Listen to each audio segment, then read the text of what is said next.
What is up, YouTube? This is X Dark Gamer X. This is video 2 in my series Flashback. The game is Monsters Inc. Scream Team. It was released in 2001 and then later on released in 2002 for the PlayStation 2. In this game, you can either be Sully or Mike, and you train to be the top scare in Monsters Inc. You go through a sequence of training, drills, and tests in an island called Scare Island.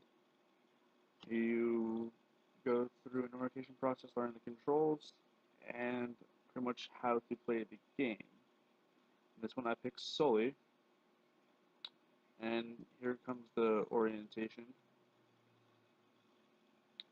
To me, this game was pretty fun. I enjoyed this game when I was about, I think I was maybe 10 years old, or maybe a little younger. Trying to think here.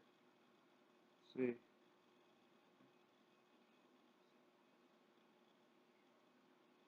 I was like 8 or 9 when this game came out.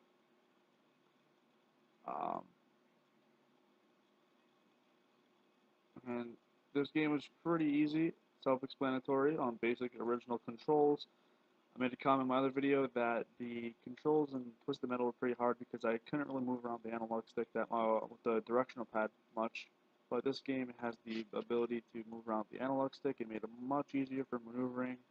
I did have some trouble with that directional pad back in the day,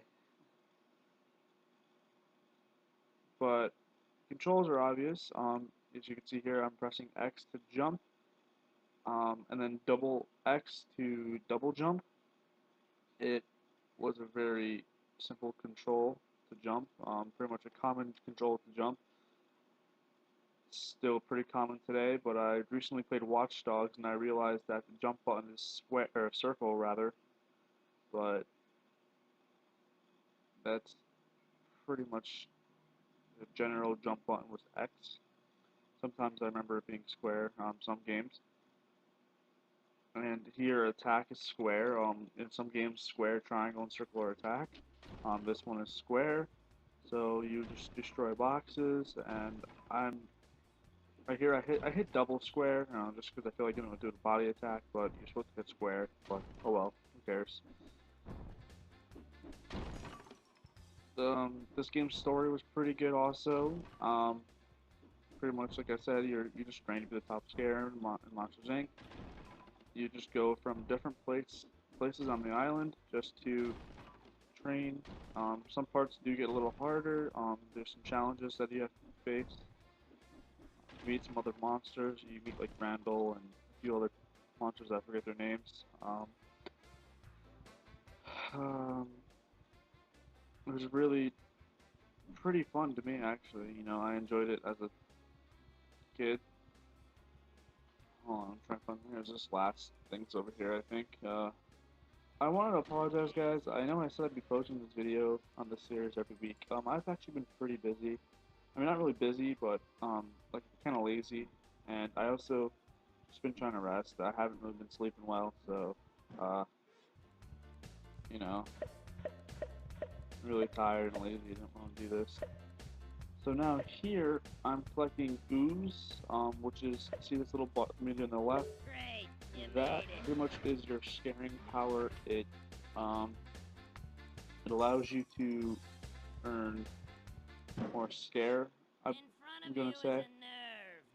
Because each of these nerves is scared. Well, I see right straight ahead, this little nerve right here. These things each, some of them have different colors. This one's blue, so he's not that hard to scare. But other ones are like red or orange, and it takes much more time to scare them, and maybe a little bit faster button pushing. Great, you made it. So this is pretty much how you scare someone. You walk up to them, you trip them off. It'll give you a sequence of buttons you have to push. And that's pretty much how you scare a monster, or a little nerve as they call it. Pretty simple game, pretty fun game. It was good for the time being. It was a really decent game. I had fun playing this. Please tune in next time for video 3. I'm not sure what game it's going to be on, but that's all I have for you. This is X Dark Gamer X, and I'm out.